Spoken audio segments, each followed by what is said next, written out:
Hello and welcome to another exciting episode of The Aftermath. My name is Ian, and as always, I'm joined by Dylan. Yeah. How are you doing? Bro, you're never going to believe this. Okay. I'm kind of tired. Can't imagine why. I'm a little droozy. You know how it is. Yeah. Standard fare for us, I feel like. But, you know, hey, it is what it is. We got the SOP down to a science. Oh, yeah. Science operating procedure. This episode was a long time in the making for me, and I have a few things to say about it. Mm-hmm.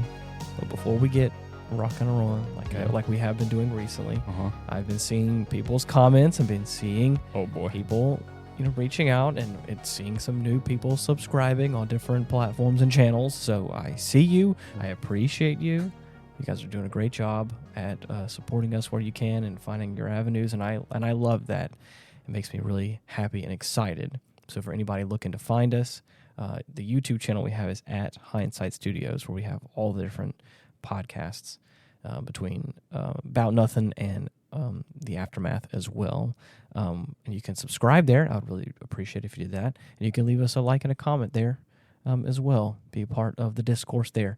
But also, if you listen to on any of the other major podcasting platforms, you can find us there at The Aftermath. So what did the guy say this time? Well, I don't think he. Let's see. What did our buddy say this time? I don't think he said anything.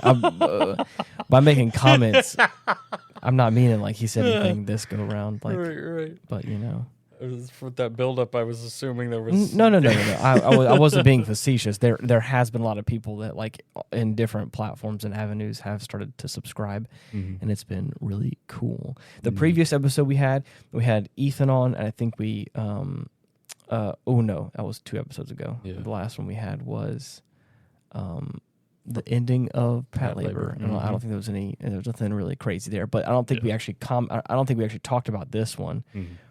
The one in particular with Ethan on 2 weeks ago, by the time of this releasing, our boy Toasty said, what a multi-sectioned episode today. It went from the more you know with a rainbow and a star emoji to nostalgia.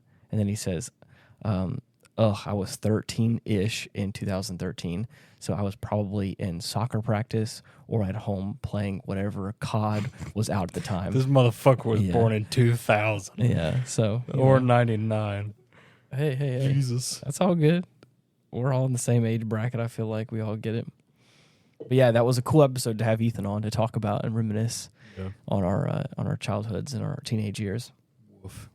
A lot of really cool, whimsical, and magical things. I'm gonna have to re-listen to that because I don't remember that. I want to say at all. I want to say it's like an hour and 20 minutes of us just yapping. What the fuck? I think we both had other things to talk about, and I think we tried to kind of squeeze it in at the end. But it's over an hour of us just going like, oh man, the 2000s and the 2000 teens. But I think it translated well. Yeah. I think we I'd also like to hope so. I don't remember a damn thing. Well, I think we also ended the episode pretty well too, where I think I tried to end it on a high note and just encourage people, like I normally do.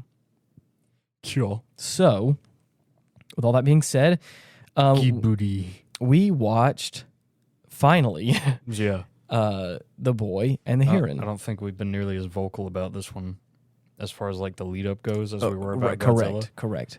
I have definitely wanted to watch this movie for a long time. It released last year.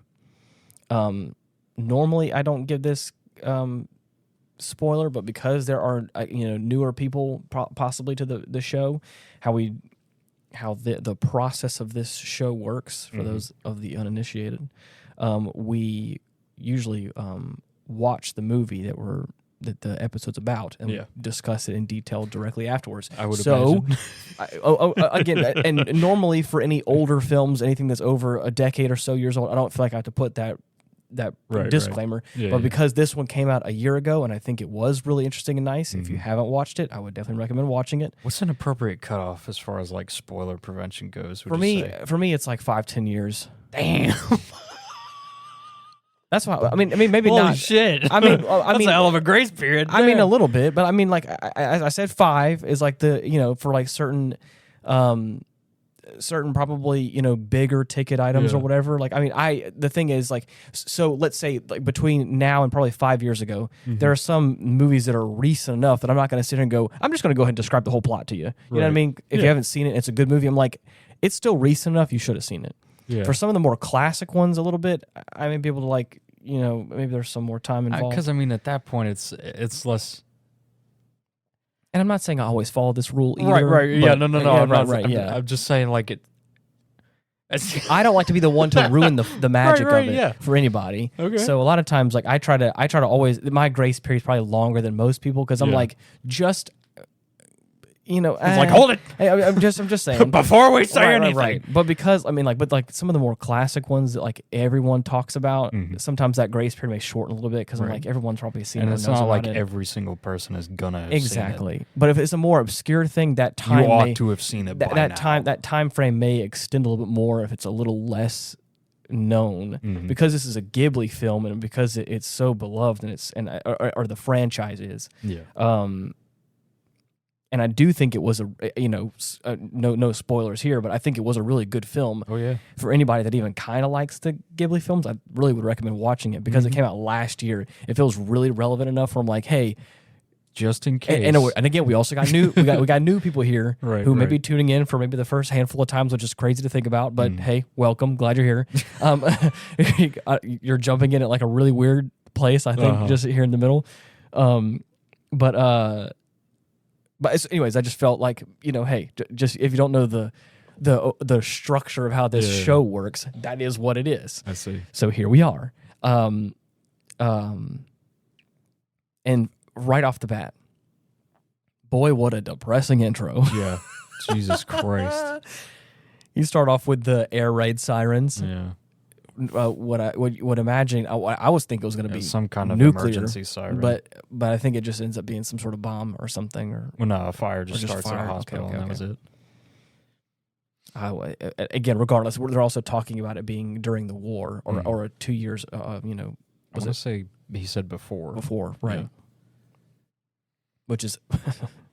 So again, we start off the film, and I'm like, "Oh, what is my mom died." Oh, yeah, my mom died in a fire at the hospital she worked at, and it's like, "Oh, here we go." Oh man, you're gonna make me cry right here at the top. Oh yeah, let's just get the waterworks out of the way. And, sorry, I wasn't. Oh shit, that's fucking sad. Hold on, actually, I wasn't sitting back or buckled up, so give me just a second to get. Okay, I think now I'm ready. Right. Where's my pillow? And we're what? 5? Where's my blanket? I need my security blanket. What are we? 5 minutes in? Yep. Yeah. Sad. Got it. Check.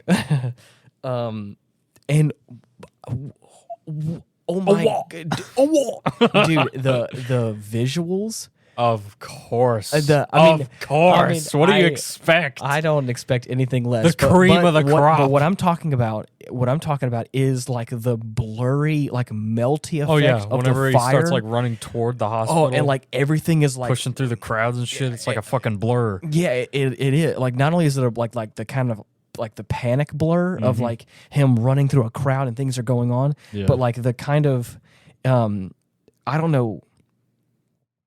If you've ever seen like the hot roof of a car, like or like a fire, like the ripples of like how like it diffuses the light. Yeah, visible heat. Yeah, visible heat or whatever you want to call it. Or like the black top when it's hot, you can see like the ripples from the heat diffusing the light and all that kind of stuff. They captured that in the animation where like he's running and like the outlines around him and just like his body and everything it's all messy. It's all ripply and almost melty looking and it's like, oh man, it's crazy. Yeah, it gives you that tension of like, oh my gosh, what is happening? And then it cuts and then before you know it, we're back somewhere else, normal, more or less. This movie. Okay, I need to put a pin in that because I'll get there in a second. I'm getting ahead of myself. This movie pin. Man, if there's one thing that I think people, from what I've seen of I haven't looked at a bunch of reviews, and I usually never look at reviews. Yeah. But like there is some pretty good scores for this film, but like there's a few like Google reviews that people have that like they're saying some like not so nice things about it. Oh, really? And I just don't think that they got some of the thing, and that's to each their own. You can like a movie if you do, and if you can also not like it. Is what it is. Is what it is. Some people didn't like the pacing, and they felt like there wasn't a whole lot going on in the first like hour or so of the film. This film is also 2 hours, so oh Jesus, 2 hours and just a couple minutes. 2 hours and 4 minutes. A little bit. So, but what I'm saying, like I am on the opposite side of yes, the pacing I think was slow, but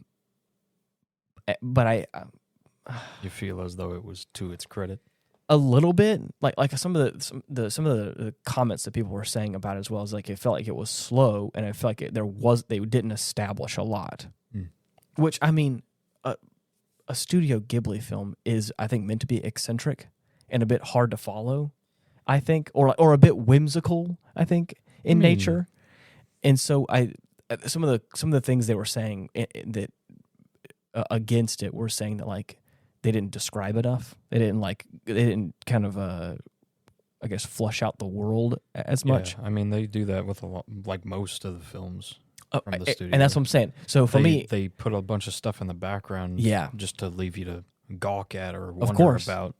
And so for me, they don't really need to explain, or at least they don't feel the need to explain. They don't need to. They don't need to show their hand on everything.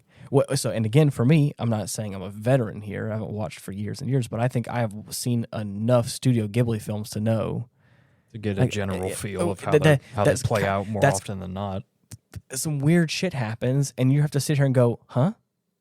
That's that was crazy." Anyway, and back to whatever else we're doing. To kind of circle back around before I got off on this tangent about reviews and feelings and all that kind of stuff. One thing that they did so well for me personally is their utilization of silence. Yeah. Ooh, this first got plenty of quiet moments. This first act of the film, you can't rush moments like that. You can't force. You can sort of force emotions, but like we start off hitting the ground running with like the sky. The sky is falling. Metaphorically,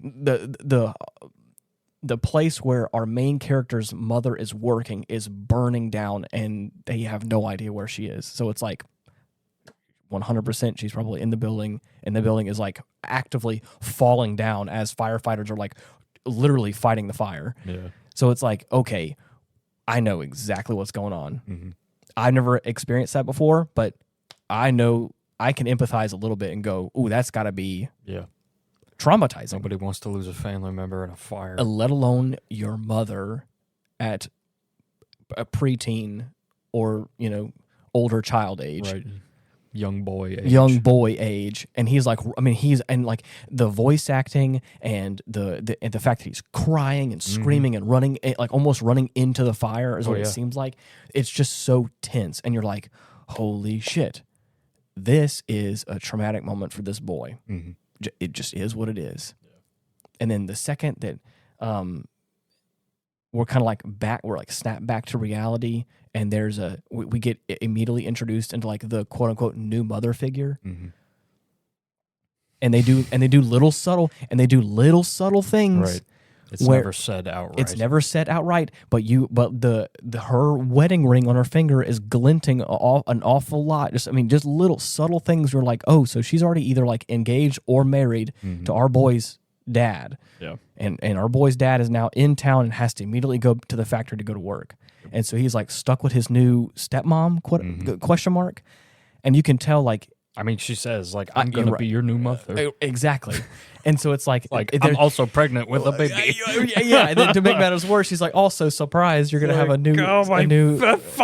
It's like, okay. So it's like, so again, we're already like, we've jumped some time here. maybe not a whole lot, but there is some stuff. But you can tell that this boy is still not himself. Hasn't quite come to grips. He doesn't talk for like the next like 15, 20 minutes. Very reserved. And again, that's on purpose. I think he is going through a lot. He's in his head a lot. And there are these having fucking nightmares. Oh my gosh. He's haunted by his past. And I don't blame him. Yeah. I feel like I would be too. So, it's going to be a while before you get over that shit. So what I'm saying is there's these beautiful moments where like just when they get to the house and he's like exploring around and doing different things, there are these beautiful moments of music that happens at these just right moments. But then there's moments where it's not. And you, at least how we are, and we have a nice sound system in our living room. Oh yeah. So we're sitting here listening to this beautiful soundtrack. Listening to it, we get every note. We get all of it. And then there's these moments where it's quiet, and you and I are sitting in the living room alone, and it's quiet, and all you hear is just like his gentle footsteps across the grass. Yeah. And you are just as much alone in your thoughts as he is. And I may be overthinking this. Good Foley worker will do that for you. But what I'm saying is like it. Sometimes a well-written score for a film, it's there and you don't notice it because it doesn't distract. Quite hit you. It doesn't distract from what's going on. Whenever you do notice it, you're like, oh wow, this is really I heard good. that first piano chord and I was like, nah, I can't pop to this. Right. there are some times where if it's done really well, you don't actively notice it, but you feel it. That's like a good score of film. And I think so much more in this moment. Like I said, I may be like too artist brain, too big brain for that. Or what is it? Whenever I'm like pretentious, but like right now, but like there are so many moments in this first act of this film where like all is cut out, but just little bits of Foley work. Oh yeah. And like for me, it was like it kept me on the edge of my seat a little bit of like there's no score. What's happening? There's some sort of tension building here. Oh, right. And again, and then it doesn't. And then to add to that, nothing happens. Well, no, it's not. Then nothing happens. It's like, and then we get to see some of like the more emotion from our main character. And then, like you said before, he wakes up. Or he's having this nightmare of like, rushing through a fire again, and then wakes up crying, saying like, "I'm gonna be here for your mother," and it's like, oh, damn, jeez. And that's what I'm saying. And then again, we go from loud fire, running, screaming, crazy to like we cut. He's on the bed. He wakes up. He's looking around, and then tears are in his eyes, and it's quiet, and all you hear is just a little bit of rustling around, and you're like, oh shit, yeah. Because I don't know if you've ever been in a situation like that, but there's been moments where like I've had like a nightmare, or or my thoughts are all kind of crazy, and then like you snap back to reality, and you're like, oh shit, I'm just here, yeah. And then you're like, and it's quiet, and it's dark or whatever, and you're like, it's a hard feeling to put into words other than like relief. Yeah, but I mean. Yeah, and I feel like they nailed it perfectly, and that's what I'm saying. So I'm trying to like describe my feelings that I think some people were like hating on the beginning part of the film for that reason. So like for me, I feel like I'm really hammering it home why I did like it, because it did kind of audibly gave me that relief of like, oh, like it was almost like a tactile sensation of like, oh shit, I know exactly what that feeling is in a different way, like in a metaphorical way. So anyways, it was, I like that, but I do see how people could be confused by certain things, or again, if they, a lot of times I think modern movies, especially like big budget films, but who cares? No. I'm saying, I'm saying like a lot of big budget movies again, and now in this modern age, they really do just kind of like deliver you the first act on a silver platter. Yeah. They're just like, here's the person, here's the character, here's the setup, and there you go. And it's like, oh, it's easy to digest. And we just go right into the action a lot of times, which, again, for those kind of films works. But I think adjusting your mindset towards a film like this, where it's a little more eccentric, a little bit more like there's a bird who starts like pestering our young boy. Right. And then out of nowhere, he's like, nah. starts talking. Yeah, he starts talking to him. And he doesn't question it at first, except for like, yo, get the hell out of here. Right. Who the fuck are you? Yeah. Get out of my window, you dumbass bird. On the windowsill. Oh man, I don't know. I really enjoyed it. I thought it was fun. I thought it's whimsical, like all the other Ghibli films in this first part. So, did Joe Hisaishi score this film? Let's see. I actually don't know because he's done a shit ton of them, if not all, and he's one of my favorite composers. Let's see, Boy and the. Yeah, I was about to say Heron. Heron. It's pronounced Heron for those who don't know. Oh yes, I've been trying to figure out the correct way to pronounce it for a long time. Joe Hisaishi, who said? Hisaishi, yes, you're right. Joe Hisaishi. He was. Damn. Soundtrack album by Joe. That motherfucker don't Hisaishi. miss. No, he don't. So, like I said, and again, I will say that like the kind of like this first act of the film is very long and drawn out, but I think it really sells it. Yeah. The only thing makes sense. The only thing I wish is that like once we started getting into like more like that second act and we start like the build up, getting some whimsy in there. Right. There's a lot of great voice actors and a lot of great characters that I think that they could have done a little more with each of them. Say what? Hold on now. Specifically Willem Dafoe. I felt sad. All right. That was a bit sad, but now let me tell you something right here.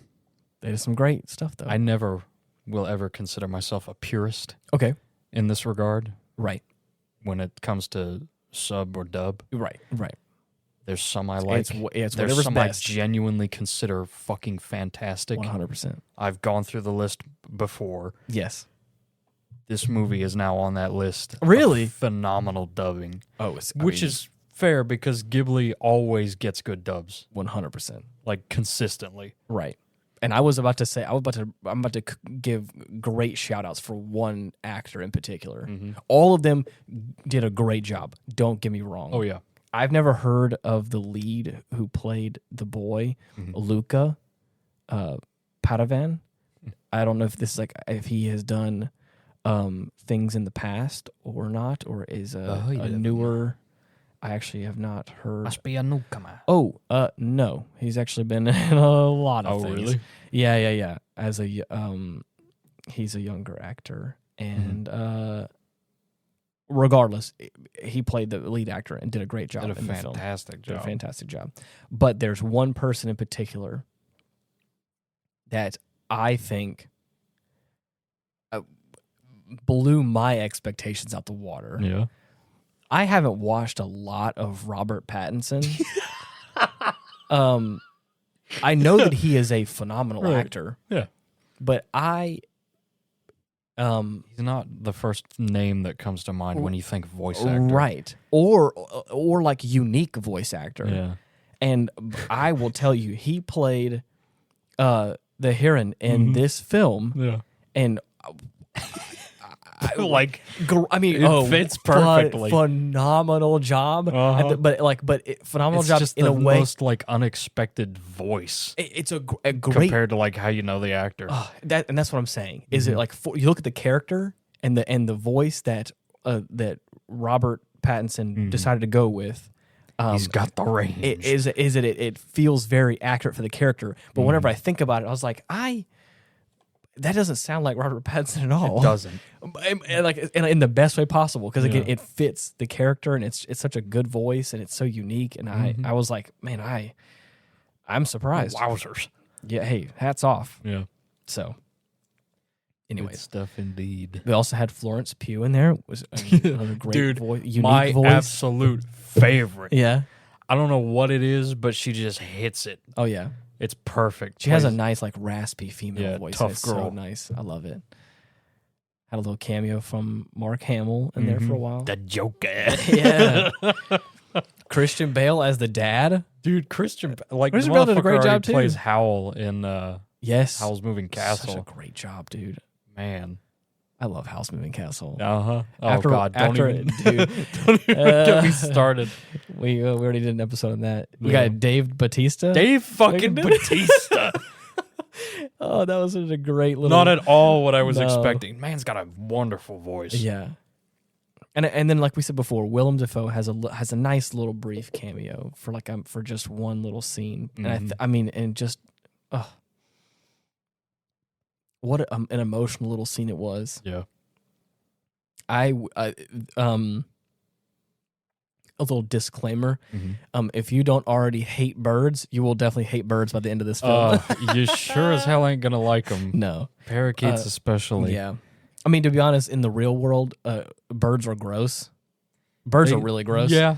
They can be nice. Some are very intelligent. They're so darn cute. They are. I mean, I think they're wonderful animals. I respect them and love them. Birds are gross, and this film does a great job of showing just how gross birds are. Yeah. And I was like, they poop. Oh, they poop a lot. Yeah, they're just gross. Yeah. Yeah. So, anyways, but I think a lot of things are. Humans are gross. Yeah. But I shit. Damn, what? Don't ruin the illusion. Don't ruin the illusion, man. That's if I don't take a shit. We are a formless void out in the ether. I'm just a voice. I'm a talking head. Exactly. I have no butt. No one knows. No one knows what you look like. I have no butt, and I must poop.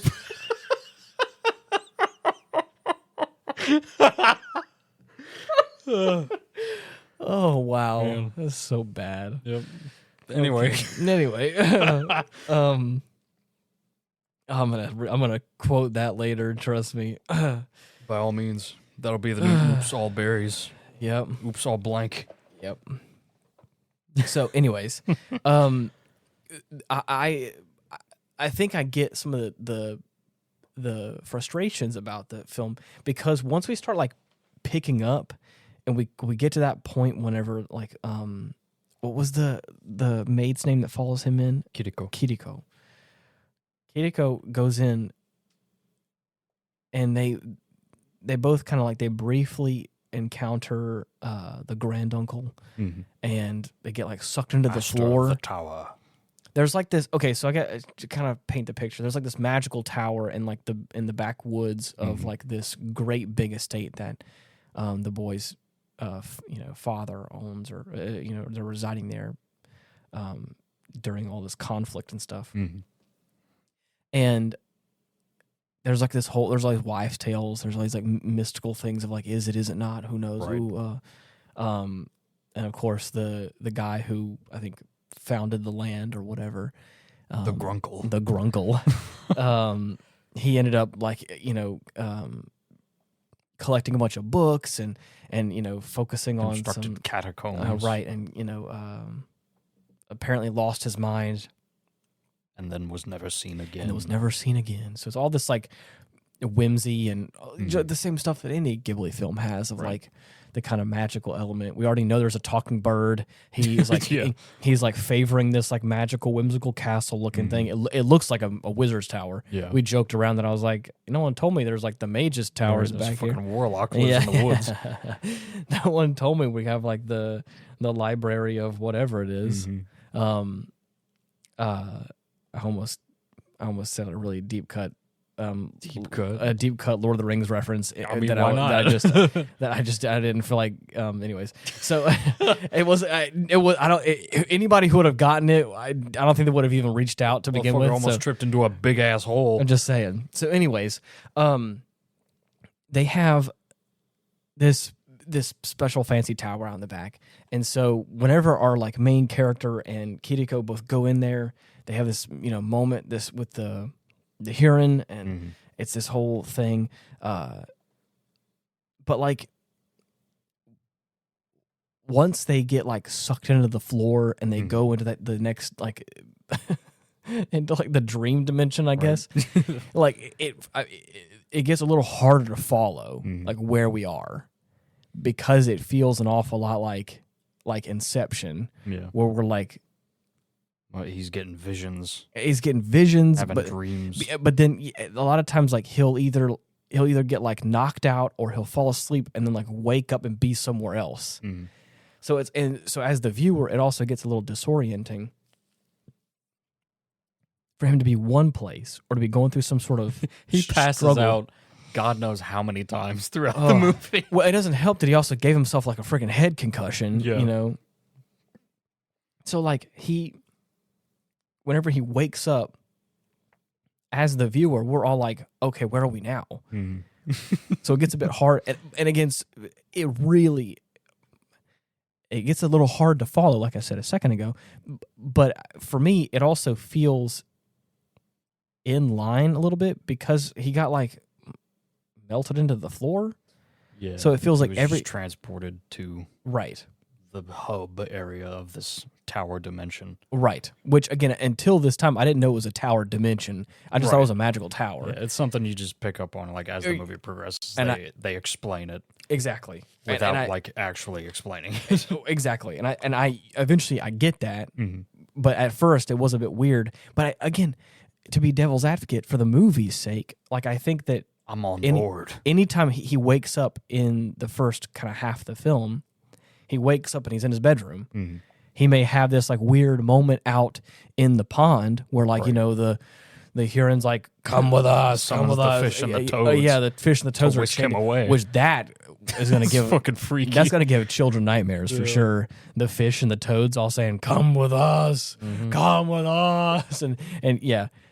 Yeah. So in that moment, where he like passes out from, probably exhaustion from his head wound and also, tripping on whatever the hell he's tripping on, the magic toads. Right. He wakes up from like kind of like quote unquote being like floating in the water, but as the water like sinks away and goes out of frame, he's in his bed. Yeah. So it's like, okay, like we're like in, whimsical things are happening, very but we're still transition. But we're very grounded in reality in that first half. The second he like dips into the ground and the whimsy goes into like the tower dimension, maximum overdrive. Yeah, maximum over whimsy. We're like we get to a point now where it's like, oh, okay, so anything fucking goes. He's waking up in different places. The different things are happening. Birds are people now, or something. He can talk to animals. Right. Anyways, there's just a lot of things like that are going on. So it gets a little bit hard to follow, but it's also like, oh yeah, well, sure. Everything. Kiriko just says some random shit. I'm like, all right, yeah. I guess so. Yeah. I mean, we were in a normal spot and now we're not. Mm-hmm. I think there was even a part where like something happens where I think he wakes up in her house or whatever, and I was like, my boy is just in. He tries to gut a fish. Oh my god, dude! A big ass, like almost prehistoric looking fish that they caught out in the middle of this gigantic ass ocean. Which, by the way, the setting of this like tower dimension is one of my favorite fucking things about the movie so far. It's like the most brilliant blue water and like bright green gray. Like it just scattered has that islands here and there. 100%. It just feels it's like the Wind Waker. 100%. Yeah. 100%. It feels, magical. Mm-hmm. Which sells the fact that we're not in Kansas anymore. Yeah. We're not in Japan. Mm-hmm. So, anyways, it's a interesting experience. Oh so. yeah. But like he was saying before, he was trying to gut this fish, and then Kiriko just puts his kid through the ringer. She gives him a knife. And after she's like already made one clean slice through this big ass fish, she's like, all right, your turn. Give it a shot. Yeah. She's watching him do it like oh yeah. He's obviously like struggling, but she's like, go ahead, get it a little deeper. Get it in all there. Right, now pull harder. And then he fucking, he hits something and he hits some sort of blood. Well, he hits a blood vessel and it like explodes and he's like, he's covered in blood. Even though this is like I don't know what the rating on this is. I don't think it's... I want to... PG-13. Oh. Okay. Sure Which makes sense. I was thinking about it as we're like watching this whole scene of gutting a fish, and it's like kind of a bit graphic. Yeah. I was like, I can't imagine this is... spill out. I can't imagine this is like a children's film. And also the fact like the fire and the bombs and war and sadness and... Yeah. The fish and the toads chanting. The fish. The trout population. The grossness of all the birds. Right. Oh, God. That's the funny thing is that the war mainly takes like a back seat. Oh, yeah. It's still there and you know it's there, but it's not the focus. Everything else is just happening. Especially when you're in the tower dimension, things just start happening, and that's just the way it is. You uncover the Parakeet Empire. Oh, God. The Imperium of Keet. The Imperium of Keet. Oh, man. As soon as I saw the fucking Parakeet Emperor, dude, my God. I think his name is King Parakeet. Yeah. And then it's Dave. That's Dave Bautista. It's so fucking funny. Because the rest of them are like these dopey looking douchebags with like eyes facing every which way. And they look like they would be friendly because they're all colors. They're green, blue, pink, and I think yellow. But no, they're fucking ravenous and they have beasts and the eyes who will eat anything. The eyes are on either side of their head, and they kind of also like smile every now and then. So they're like colorful and pretty looking, and kind of like, yeah, I'm happy and smiling. But they're like they carry around butcher knives and steaks, like cutlery. Yeah, and I'm like, as soon as like whenever they're first introduced, and you get like an up close like shot of them, as soon as like Mahito is like entering the blacksmith's home, they're like they're breathing like heavily, like whenever they see something, they're just like, and it's fucking unsettling. They're like puffing up their chest and looking at them, like they want to eat them. I'm like, bro, what the hell? And they don't. The way they speak, it's at least whenever they talk to Mahito, it's like. He's like, what did you do with my aunt? It's like, we don't eat her. She has baby. We don't eat babies. Yeah. It's just like, all right, so. They come across a bit monotone. Have baby. Eatable. Yeah. Eatable. Yeah. So anyways, there's some more crazy stuff that happens in the magical lands. Mm-hmm. And like I said, there's like some really great moments with these like side characters that we get that I do feel like we could have flushed out a bit more. Yeah. Some of them, not all of them, but like, but I hesitate to talk bad about some of that because I do think I do like it. Yeah. I mean, if you think it's fine, it's fine. No, I do. I'm trying to look at it from both sides. Mm-hmm. That there are things that I think that I can understand why people don't like certain aspects of it. Yeah. I'm not saying I'm ashamed for the way I like it. Right. I'm just trying to look at it from different perspectives and see why people may not like it that way. Yeah. And so when I think about it, I'm like, there are some things like I feel like some of the characters could have been elaborated more on. But then when I think about it, I'm like, but then it would have taken away from other aspects of the film, and I was like, I don't know. I think because and you know, for me, this is I've grown a lot. Oh yeah. Of just and I think we've talked about this on another film, a handful of months ago. Yeah. At one point in time, I like to have all the answers. Mm-hmm. I liked Star Wars. I liked Lord of the Rings. I still like them. Don't get me wrong. But I liked having like millennia of backstory that makes this world lived in and real and believable. And I used to not like things that were, back in the day with Oldie and every little bit of the universe had to be scrutinized. Not even if something wasn't explained, he'd be angry. He'd be upset. For me, I felt like it was a missed opportunity. Yeah, I feel like whenever a movie wouldn't like come to a conclusion in some capacity, or whenever there was a world that was so beautifully made but was not described or was not like there was no story of it, I felt like it was a missed opportunity. And I felt like it was like wanted more. Yeah, of like you have so much here and yet you're not giving me any of it. Is what it felt like. But now I know the magic of like I see the magic in that of like you don't have to have all the answers. Right. That's it up to interpretation. Leaving it up to imagination. Imagination is the big thing. It's like drawing your own conclusions, whatnot. And also having people understand what you mean is a really cool thing I've realized. Is like making a story or writing a character or understanding or like making or creating a world. And then like giving those little breadcrumbs, and then people then put it together themselves, and having that like whenever they get it, it's like, oh, okay, I understand now. I understand.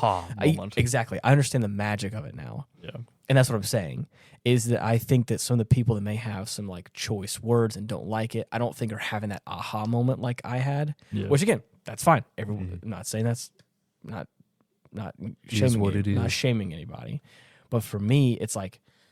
Man, I there were some weird, quirky elements of it, but it was also a Studio Ghibli film, and that's exactly what I was expecting. It's what I'm here for. It's what I'm here for. I was expecting for some weird shit to happen, and for me to go, huh? And then by the end of it, I was gonna have my heart warmed in some capacity, heated to perfection. At the very least, I would have liked to have some answers, and some answers were given. Yep.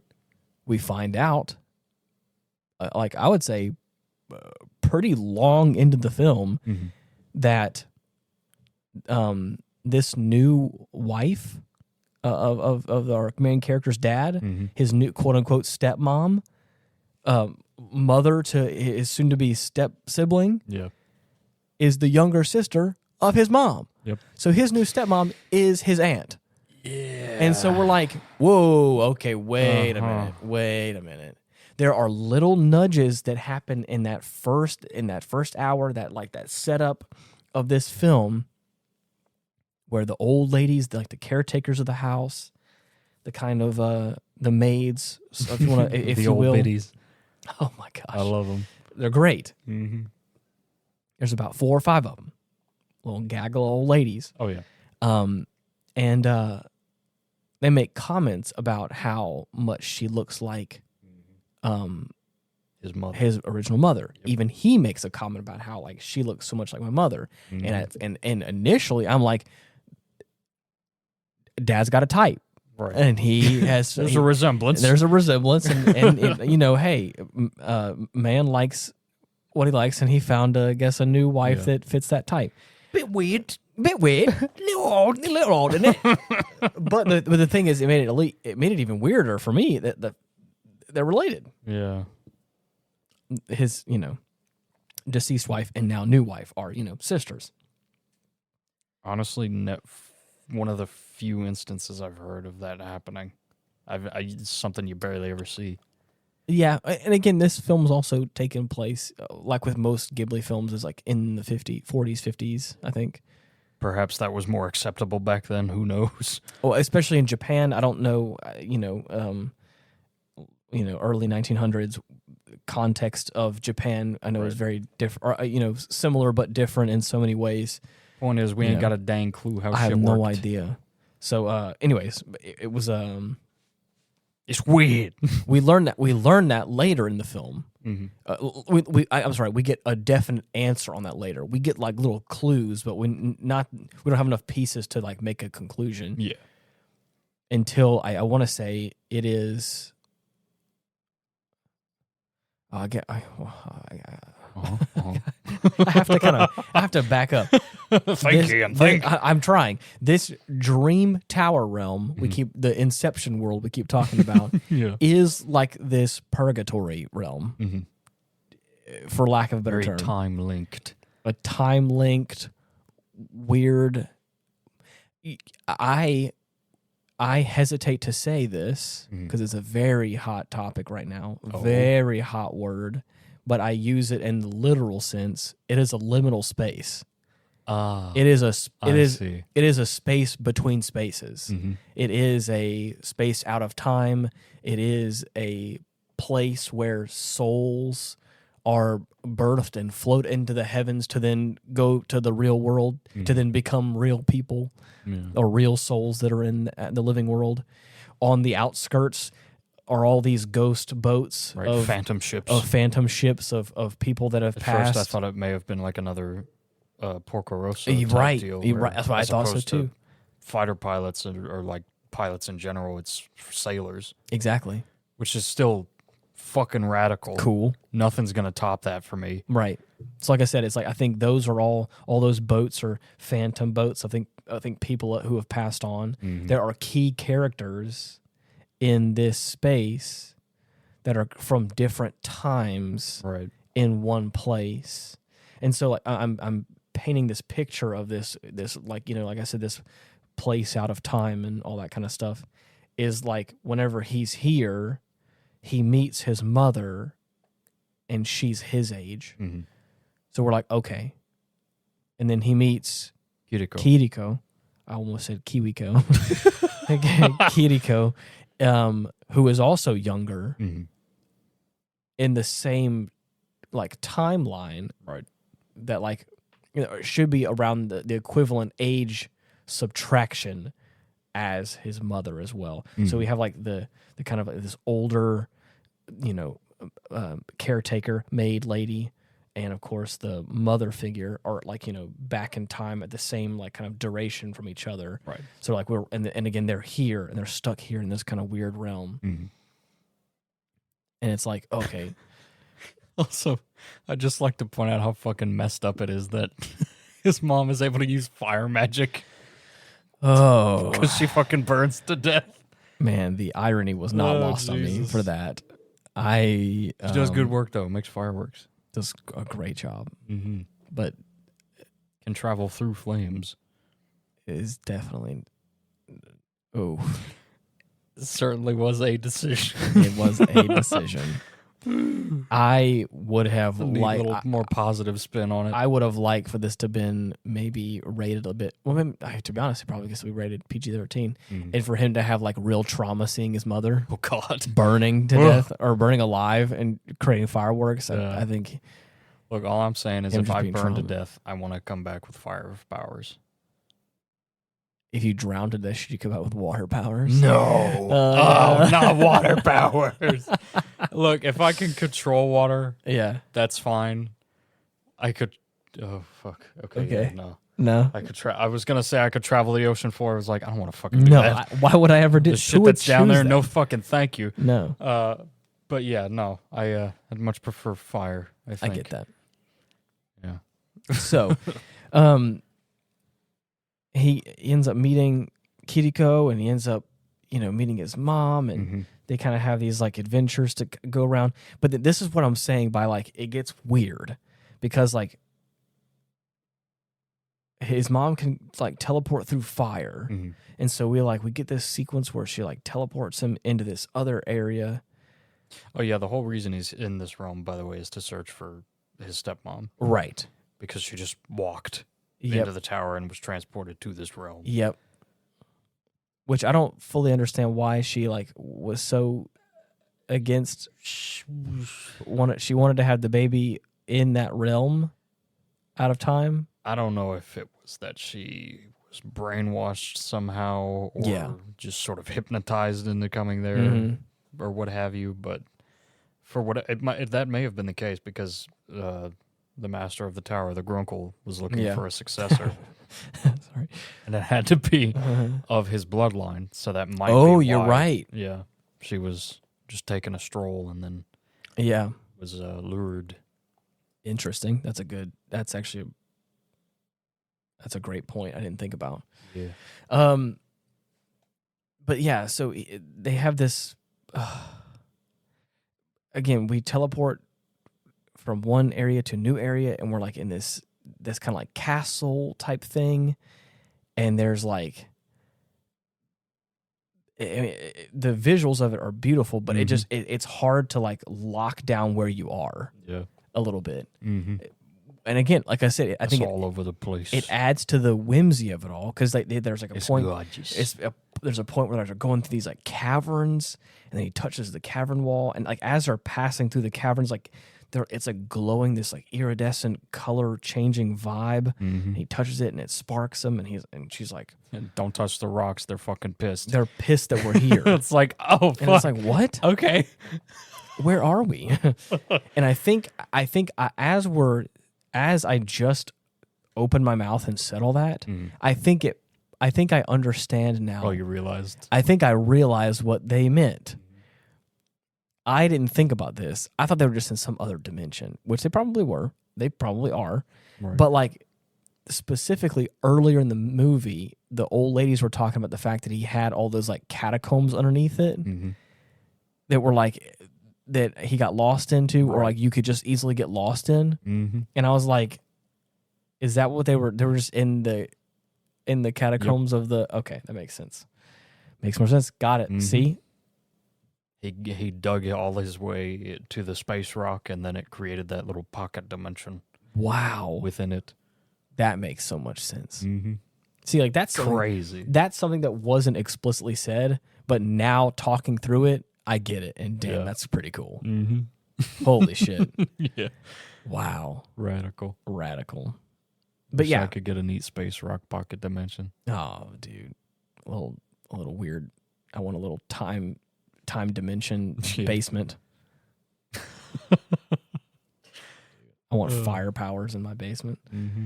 Dude, so they end up like crossing over these like barriers that you can like cross through, that like it's like almost like an invisible wall that like it's hard to describe. They at one point in time they enter this room. It has like columns, and they cross through like it looks like it's just an open, like an archway, but they cross through it, and then like they fade into that room, and it's like what? Huh? Yeah. What? A door that is not shaped like a door. Yeah. A liminal space. Yeah.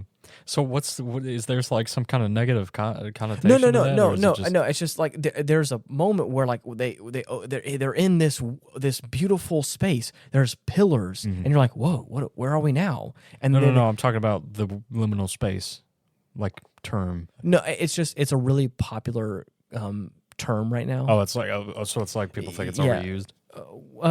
Possibly in my world it kind of is. I think it's my world. Well, I mean, like I mean, Ian's pocket dimension. I like one thing I like the liminal space movement kind of thing.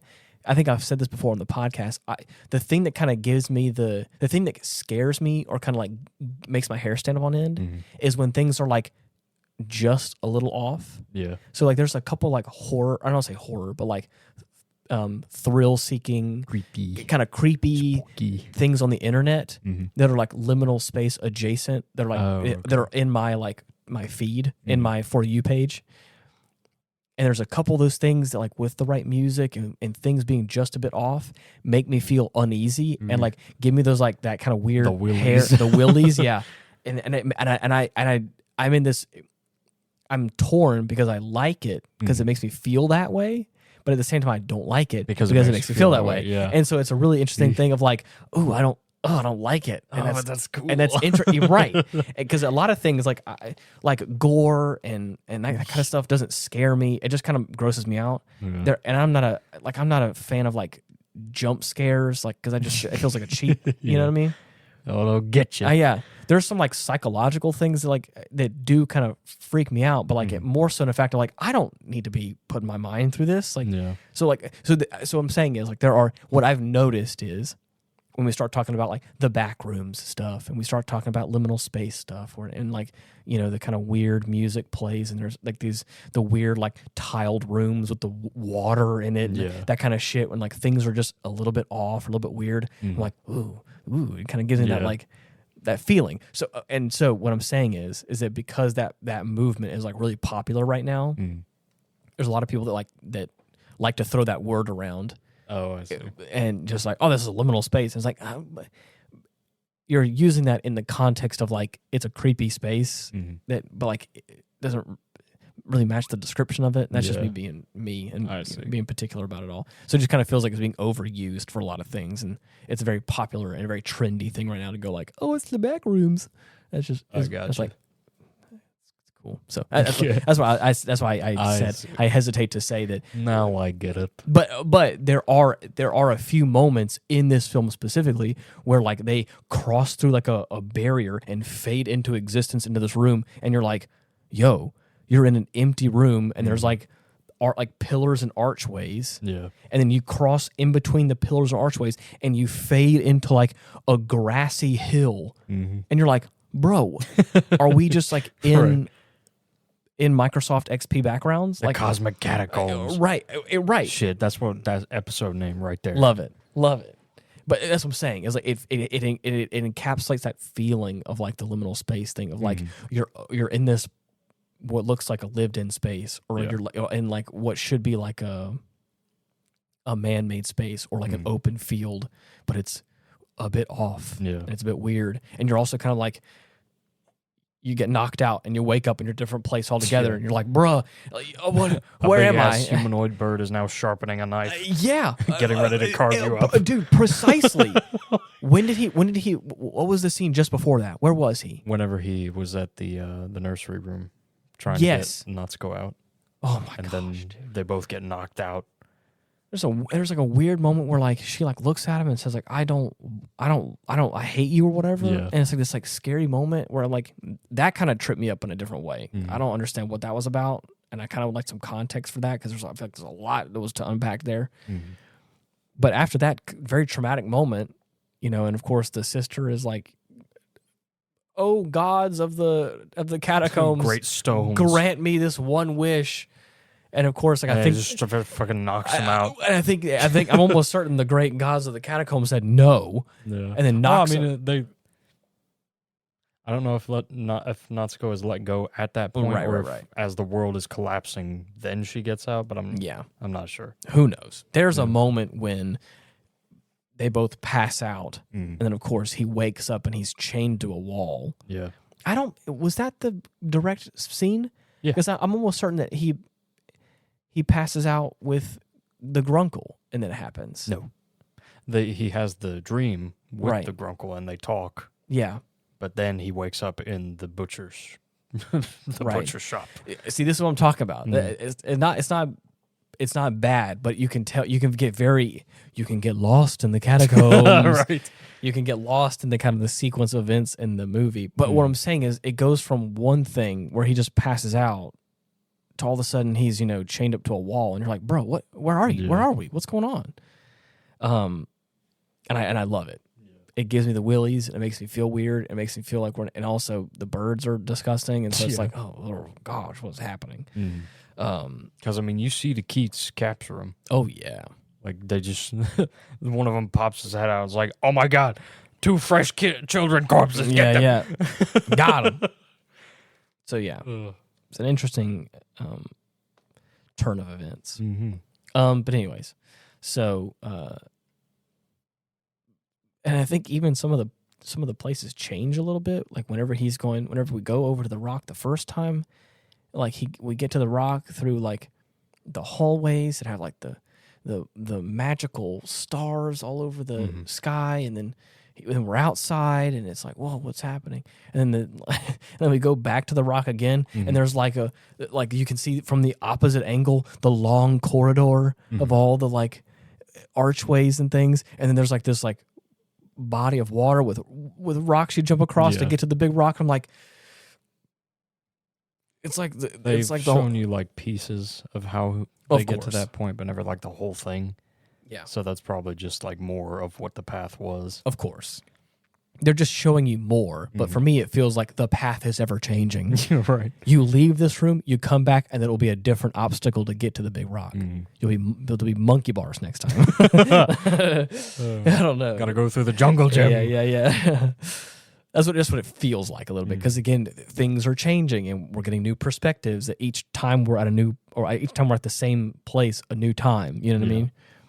So it just feels like it's this kind of weird, liquid zone of like cosmic catacombs. Cosmic catacombs. Anyways, so this is what happens when you uncover the madman's knowledge. Oh yeah. Knowledge of the old ones. Yeah. Which I'm convinced was what that rock is. Oh, 100%. Just an ancient god. Yeah. To keep the magic of the rock alive, you gotta build a world with these building blocks. There are these weird shaped blocks, almost like it's not Lincoln logs. What was the kind of? Just like regular, like geometric shapes. Right. Triangles, circles, cylinders. Yeah, exactly. Trapezoids. Got some cubes. Got some prisms. Some spheres. Yeah. So it got all the different like shapes and stuff. And so every 3 days, he has to add a new block. Right. To keep him creating the world and make sure it's stable. Yeah. I thought I had to rebuild it. I don't know. Every 3 days, he had to rebuild the tower to like keep it going or something like that. Every 3 days, he has to add a piece. Really? Yeah. Weird. Crazy. I think what an odd stipulation. I was gonna say I think you should have had a whole lot more pieces if that was the case. Yeah. 3 days. 3 days. I'm gonna have that done within like a minute. Yeah. Anyways, there's probably some sort of fine print to this agreement that I'm not sure of. But anyways, they're also, and again, and the way the master of the tower describes it is like a contract that he's made with the stone. Oh, because it's his contract with the old gods. Yeah. This bargain I create with you so that I may make my world.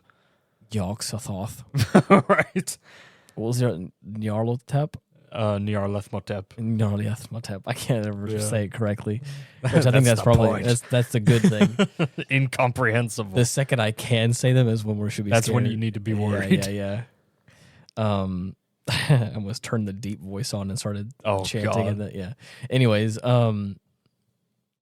it's like a contract with, and then again, it doesn't help that like we've already established that like the Heron is like, they always say that the Heron tells lies, always tells lies. The only true thing that the Heron has ever said is that we always tell lies, right? And that's the truth. So it's hard to sometimes believe what he's saying because like, you could tell he's leading him astray a little bit, right? And then there's that moment where the Gruncle is trying to get the boy on board with the fact of like doing this, and he's like, nah. He's like, I'm out. He's like, those pieces aren't wood. Yeah, they're made of gravestone. Touched by malice. And it's like, excuse me? How are you able to tell? Okay, first of all, it's a fucking wide ass jump. First of all, gravestones? Okay, that's a bit crazy. Ominous. You can sense that they're touched by malice? Right. Boy, when did you acquire the ability? You have been in the cosmic catacombs changed. Far too long. He's starting to know. Yeah. He like looks off in the distance. The stones are speaking to me. Right. Anyways, so the Gruncle says like I can. What did he's like I can find other ones, or he's well in that instance, like this is during that dream while he's knocked out in the butcher shop. Yeah, his Gruncle says that's very observant, and that's exactly why I chose you to be my successor. After that, he wakes up, but when they meet again, the Gruncle has gathered. So wait. So he was that was a dream he was having. Yeah, damn. That was after he got knocked out at the nursery room. Right. So okay, this is the sequence I'm talking about. Yeah, the Keats grab him, and then we cut to the dream sequence. Okay, so I didn't know it was a dream sequence. Right. I thought the parakeets grabbed him and then brought him, dropped him in front of the door. Well, that's what exactly. That's what I thought they did. Because right. That's what it felt like. Yeah. So you see now my confusion. Yeah. So again, whenever he ends the dream sequence and then wakes up and he's chained up, I was like, bitch, what are we doing? You were just like, you were just talking to Gruncle over here, talking about your stones, and then he just brought you a keat and was like, "Here you go, cook him up." Not even. I don't even think he brought him to the parakeets. I thought he just teleported and like woke up and was chained up, and I was like, "What in God's name is happening?" He's just getting thrashed about in the cosmic catacombs, pulled every which way. Damn. But no, okay. I see where I was confused now.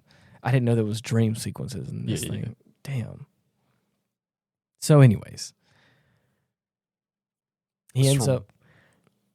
No, go ahead. So, this is when the Heron comes and busts him out in the funniest fucking way possible. Oh my god, beautiful. He's got a mask.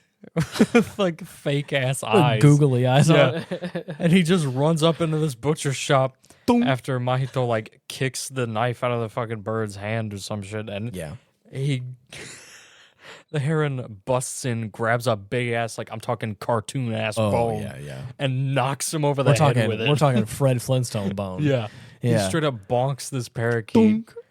And I don't know if it knocked him out or killed him. But that shit looked like it would have been fatal. Oh, yeah. It looked bad.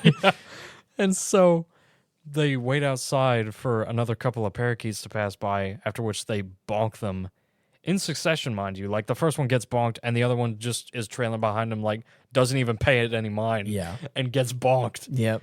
Like, what the... like, I get that they're not too bright, but damn. Combo bonk. Damn, that's funny. Yeah. So, they don their disguises and slowly, like, stalk the Emperor. The Keat King. King, yeah, Parakeet King. And he's got Lady Himi. Yeah. Like, straight up Snow Whited in a glass container. Child version of Mom. Yeah. Right. And Fire Mom. Yeah.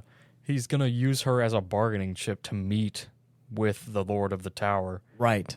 So that he may convince him to, like, hand over control or figure out what the hell's going on. But during this, like, he realizes that he's being followed by these two and just straight up destroys the bridge. Oh, yeah. Like, with clean cuts. I mean, he takes his sword out and is like cutting. It was a fine-ass cutlass. He's cutting through wood like it's a slab of hot butter. Yeah, just ridiculous. It was done. Mm-hmm. Like, all right. Yeah. So, that being the case, he's able to meet with, for all intents and purposes, God. Yeah, right. And it's just like, hey, bro. The true emperor of this land. I got your grandniece right here. Don't forget the floating rock in the background. Right. You're going to talk to the stone and maybe convince it to, like, strike up a deal with me or some shit. My people are starving. Yeah. You're going to talk to it to make it like me? Right. And at one point, he is both admirable and stupid. Yep. Because he's got no conception of, like, how this world works. Right. Or how to properly manage it. He's a bird. Yeah.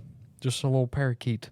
And fancy ass king's get up. What did they say before about all these different kinds of birds, the pelicans and the parakeets? The birds were brought here by the master of the tower.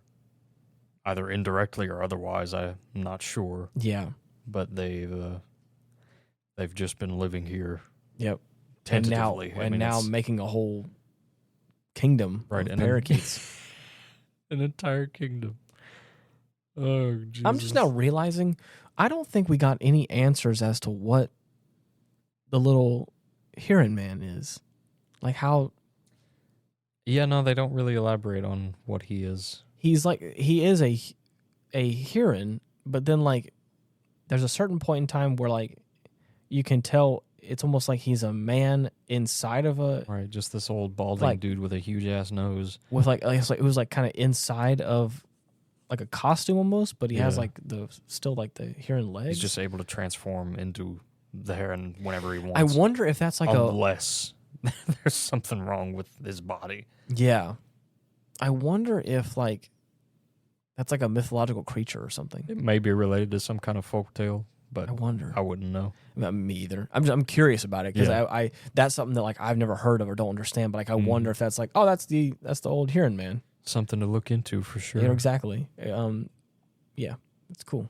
Mm-hmm. Anyway, I just was thinking about that. I was like, I don't think we got any answers about that because like, he was just kind of there. And not only that, a majority of the film. not only that, it's again they become like companions, like, like a necessary necessary to kind of get to where they need to go, because I think that it's also stated that the Heron is like the I don't want to say the steward, but it's like almost like the guide. Yeah, the guide. There you go. That's what they said. The guide for the Gruncle.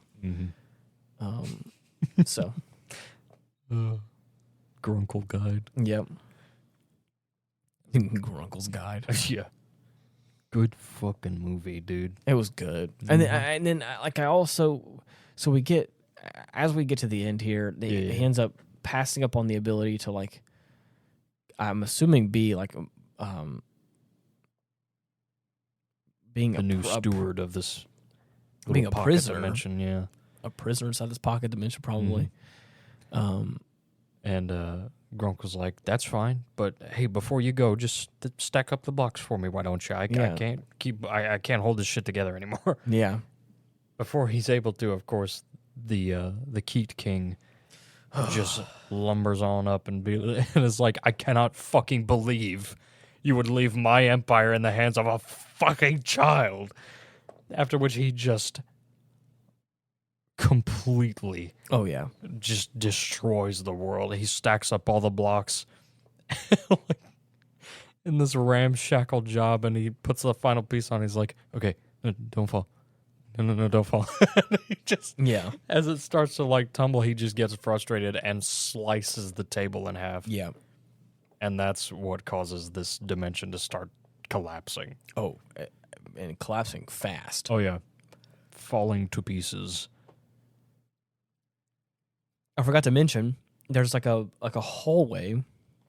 Again, we don't really know how to get there. I don't know how to get there, but characters do. Through tunnels and catacombs and things. And this long hallway of doors are like different timelines, different time periods.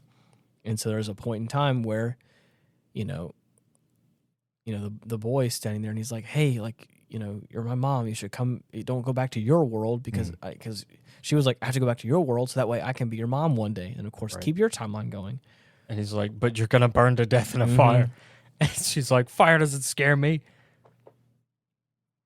Like, okay. It's all cyclical. Sure. Why not? Yeah. It's all timeline. That's fine. So anyways, she goes back to her timeline, he goes back to his, and then there's this whole the reunion between all the old ladies and the dad and all that kind of stuff. And then there's like a weird moment with the Heron. Yes. I can't. Oh my god, I can't ever pronounce it. It's okay. The Heron. It like pulls him aside. Yeah. The background goes black and like blue. Except like a blue sky around him. Yeah. And he's like, hey, you don't remember anything about what happened in there, did you? And he's like, yeah, of course I do. It's like, that ain't good. You should probably forget. It's like, you didn't take anything with you, did you? It's like, well, yeah, I got this little charm of the old lady. Yeah. And then a piece of one of those stones that was on the ground. It's like, bitch, throw that shit away. And then he doesn't. Right. And then it's like, well, it's not too powerful anyway. You'll probably forget in time. At least you should. Right. And then and then he slowly backs up and then like walks off. Yeah, turns into the Heron, is like, goodbye, my friend, and then flies off. That's it. Yep. And I'm like, bro, what? Cool. What is? See you later. And then like a real weird turn of events. We see that it's a few years later. Yeah, 2 years after the war. Yeah. They decide to move out of the countryside and go back to Tokyo. Yeah. His younger sibling is standing there at the door with his mom or his stepmom and his dad. He's packing up the rest of his stuff. He's got all his books in there. And then like the last line kind of being like, after a couple of years after the war, we moved back to Tokyo. Mm-hmm. The end. And it's like, that's it. What? I don't know what to feel. Yep. But I like it though. Mm-hmm. It's interesting. It's different. Be a neat story. It's an interesting story, and it kind of also makes it feel like the magic ended there in a way. Yeah. Not only the fancy dimension, but also like the relationship with the Heron and all that stuff. It's like it's just so interesting. So yeah. Well, I hope you liked listening to us ramble about this movie. I hope you had the chance to watch this movie. It's really good. I think they have so many beautiful moments in it. Great soundtrack, great score for the whole film. If there's two things you can expect from these films, it's a great soundtrack. Oh yeah, and a wonderful, wonderful animation style. Oh yeah. I mean, the animation style is definitely par for the course. For when I say that, for an animated movie in that style made in 2023, it looks clean, very crisp. I mean, it's so nice. Top-notch stuff. I want to watch the first hour again, just so I can really pay attention to those moments of silence again. Because I really felt something in those moments of just the beauty of it all. And I think that's something that as a filmmaker and as a creative person, I could probably do better is less is more. There's I know that in like graphic design and the music. old adage. Right, but it also works in music and it works in graphic design and a lot of things. It works in a lot of creative aspects. It's like just pulling it back a little bit, and not doing so much is just the right thing. And I want to watch those again just to really understand what they were doing. Oh yeah. So, anyways, I hope you had the chance to watch this. This is great. It's a fun movie. Another Ghibli film to check off the list. Mm-hmm. So, as I said at the top of the episode, you can follow us on social media. We have a link tree / Ian Wolf, where you can find all the links to find, to get to us or to see me on social media or whatever. If you're on Spotify, you can leave comments on the episodes, and I'll usually will respond to those. We got the YouTube channel at Hindsight Studios, where you can subscribe and like and comment. Let us know what you think. Do what you will. Do what you will, whatever platform you like. Just subscribe and let us know what you think. And we're getting to a point now where, I know at least for Spotify, we're getting in that Spotify Wrapped season. Oh yeah. Yeah, if anybody listens on Spotify, I want to see us as your number one listened to podcast. Come on, guys. I know there's somebody out there. We'll see. Yeah. Or maybe not. Or at least number 2. Yeah. Let us know if we're in your top 8 spaces. You know what I mean? Right. Or at least your top 3. That's so for top 10. I mean, hey, I think it'd be fun. Yeah. I want to see if there's anybody out there who's a big fan of ours.